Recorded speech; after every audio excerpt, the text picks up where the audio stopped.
cet homme très pieux est tombé amoureux d'une femme chrétienne de confession. Toutes ces adorations qui sont derrière lui. Il voit cette femme et il tombe amoureux d'elle. Épris d'elle, amoureux d'elle, fou d'elle. Elle ne quitte plus son esprit. Dans ses adorations, il n'arrive plus à se concentrer. Il ne fait que penser à cette femme. Il prend son courage à deux mains, il va la voir et lui propose le mariage. Bien évidemment, pour le mariage, il faut qu'elle se convertisse à l'islam. Mais cette femme-là était la fille d'un moine. D'accord? Ça veut dire que ce n'est pas simplement une chrétienne. C'est la fille d'un moine. Elle lui dit, j'accepte de me remarier avec toi, avec l'accord de mon père, si toi, tu deviens chrétien. Et là, il dit, A'udhu billah, jamais. Et la femme lui dit clairement qu'il ne peut pas. Il rencontre le père discute avec lui et voit, parce que ces hommes-là étaient des étrangers, il voit que ce musulman-là, qui était connu dans la communauté musulmane, s'il devient chrétien, c'est un argument pour appeler les autres musulmans à la chrétienté. Et notre homme pieux de refuser. Mais notre homme pieux de ne plus dormir. Notre homme pieux d'être dévoré par la passion et par le désir de cette femme. Puis il se dit, je vais faire semblant d'être chrétien, mais je vais garder la foi dans mon cœur.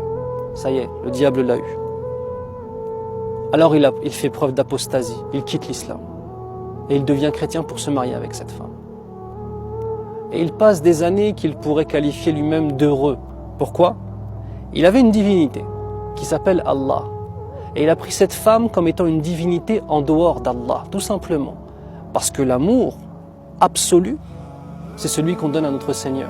Et si l'amour d'une créature te fait quitter l'amour du Créateur, et l'adoration du Créateur, c'est que cette créature, tu l'as pris comme divinité en dehors d'Allah. Et après un certain nombre d'années, un matin, il se réveille. Et son épouse lui dit, je ne veux plus de toi. Tu es un homme qui n'a strictement aucune valeur. Tu as délaissé ton Seigneur pour une femme et pour un plaisir de la vie d'ici-bas. Je ne veux pas être avec toi. Et moi aussi, je vais quitter ma religion. Mais je ne vais pas quitter ma religion pour aller vers la religion du faux. Je vais quitter ma religion pour aller vers l'islam. Et elle lui dit, Bismillahirrahmanirrahim, Qul huwa Allahu ahad, Allahu samad, lam yalid wa lam yulad, wa lam yakul lahu kufuwan ahad. Dans la traduction de Surat al-Ikhlas que vous connaissez tous. Dit, c'est Allah le Seigneur unique.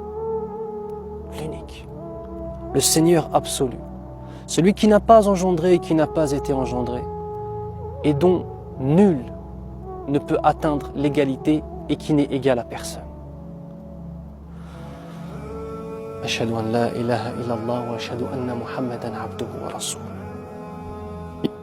Tout le monde tombe des nues, surtout sa famille. Et de lui dire, mais qu'est-ce qui se passe? D'où cela t'est venu? Et quand est-ce que tu as appris cette sourate? Tu as appris cette sourate sans nous le dire? Elle dit non. J'ai fait un rêve cette nuit. J'ai fait un rêve cette nuit.